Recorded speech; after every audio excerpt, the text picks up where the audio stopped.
Welcome to நாத்தனார் kitchen. இன்றைக்கி கற்பூரவள்ளி இலை சட்னி பண்ண போகிறோம். அதுக்கு முன்னாடி ஃபஸ்ட் டைம் நம்மளோட சேனலை பார்க்குறவங்க சப்ஸ்கிரைப் பண்ணிக்கோங்க. அப்படியே பக்கத்தில் உள்ள பெல் ஐக்கானையும் கிளிக் பண்ணிக்கோங்க.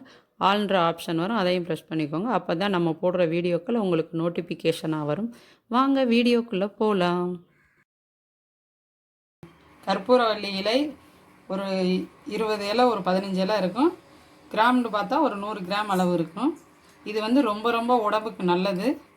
துருவிய தேங்காய் ஒரு 1/4 முடி, சின்ன வெங்காயம் ஒரு 7-8 வெங்காயம் எடுத்துக்கிறோன்னா நம்மளுக்கு எவ்வளோ தேவையோ அந்த அளவு எடுத்துக்கலாம். கொத்தமல்லி தழை சிறிதளவு, காரத்துக்கு பச்சை மிளகாய் 3 எடுத்திருக்கேன். இதில் ஓமவல்லி இலையிலையும் காரம் இருக்கும். நம்ம பூண்டு வெங்காயமும் சேர்க்குறோம், அதனால காரம் கொஞ்சம் கம்மியாகவே சேர்த்துக்கிறணும். புளி ஒரு சின்ன துண்டு அளவு, ஒரு டேபிள் ஸ்பூன் உளுந்து, 1 டேபிள் ஸ்பூன் கடலைப்பருப்பு, சிறிதளவு கருவேப்பிலை, ஒரு 3 பல் பூண்டு. ஓமவல்லி இலை இந்த மாதிரி தான் இருக்குது. இதான் அதோட செடி. இதில் மருத்துவ பயன் ரொம்ப ஜாஸ்தி. இது ரொம்ப ரொம்ப உடம்புக்கு நல்லது. ஜீரண கோளாறுகள் இந்த மாதிரி பிரச்சனைகளுக்கு இது நல்ல ஒரு மருந்து. இது குழந்தைகளுக்கு சளி இருமலுக்கு உடனே கேட்கும்.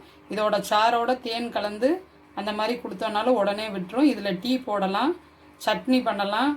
இது ரொம்ப ஒரு மெடிசன் வேல்யூ உள்ள ஒரு செடி. இது இப்போ அவ்வளோ ஒரு கடாய் வச்சாச்சு. கடாய் சூடானவுடனே எண்ணெய் சேர்த்துக்கிறோம். நல்லெண்ணெய் மட்டும்தான் இதுக்கு சேர்த்து பண்ணணும். அப்போ தான் அந்த மருத்துவ பயன் நம்மளுக்கு முழுசாக கிடைக்கும். இது நல்லெண்ணெய். இது எங்கள் வீட்டிலையே எள்ளில் நாங்கள் செக்கில் அரைச்சி எடுத்த எண்ணெய் இது. இப்போ எண்ணெய் கொஞ்சம் சூடாகட்டும். இப்போ எண்ணெய் கொஞ்சம் சூடாயிருச்சு. இதில் புளியை சேர்த்துக்கிறணும். புளியை நல்லா வதக்கிடணும். எண்ணெயில் வதக்கி சேர்க்கணும், இல்லாட்டி சுட்டு சேர்க்கணும். அந்த மாதிரி தான் சேர்க்கணும். புளியை நம்ம அரைக்கையில் சும்மா எடுத்து அந்த மாதிரிலாம் போடக்கூடாது.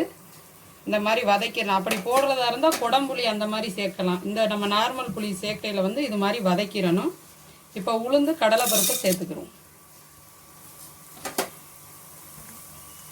இது கொஞ்சம் நல்லா பொரியணும். கொஞ்சம் வாசனை வர்ற அளவுக்கு நல்லா வறுத்துக்கிறணும். இப்போ கொஞ்சம் நல்லா வாசனை வர ஆரம்பிச்சிருச்சு. இப்போ வெங்காயம் சேர்த்துக்கிறோம். வெங்காயத்தை கொஞ்சம் நல்லா வதக்கிக்கிறோம்.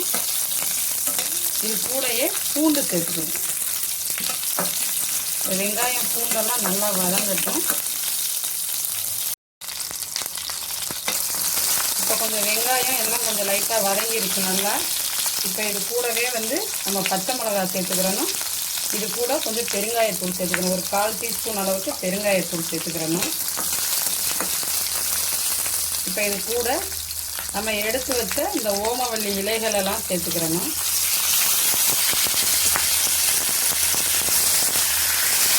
இது ரொம்ப ரொம்ப நல்ல ஒரு ரெசிபி.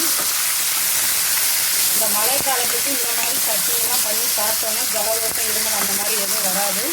அது மாதிரி சுவாச பிரச்சனைகள் எதுவுமே வராது. இது ரொம்ப நல்லது. இப்போ இது லைட்டாக வதங்கினோடனே வதங்கிடும். கொஞ்சம் கோடையில் அதிகமாக இருக்கிற மாதிரி தெரியும். நம்ம கீரை மல்லித்தலை மாதிரி தான் அது ரொம்ப கொஞ்சமாக சுருங்கிடும். அதனால கொஞ்சம் அதிகமாகவே சேர்த்துக்கணும். இப்போ கொஞ்சம் மல்லி இலை சேர்த்துக்கணும். கொஞ்சம் கூடவே கருவேப்பிலை சேர்த்துக்கிறலாம்.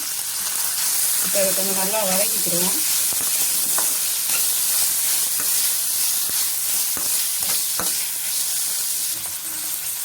இப்போ நல்லா வதங்கிருக்கு. வாசனை செமையாக வருது.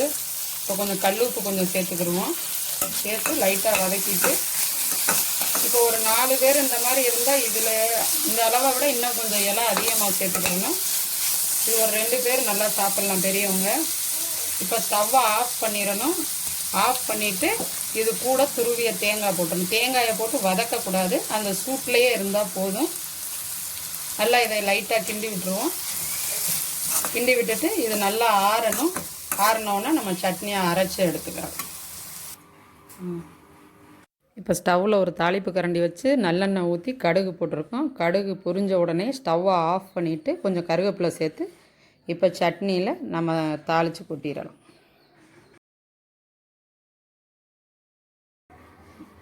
நம்மளோட சுவையான ஓமவல்லி இலை சட்னி ரெடி.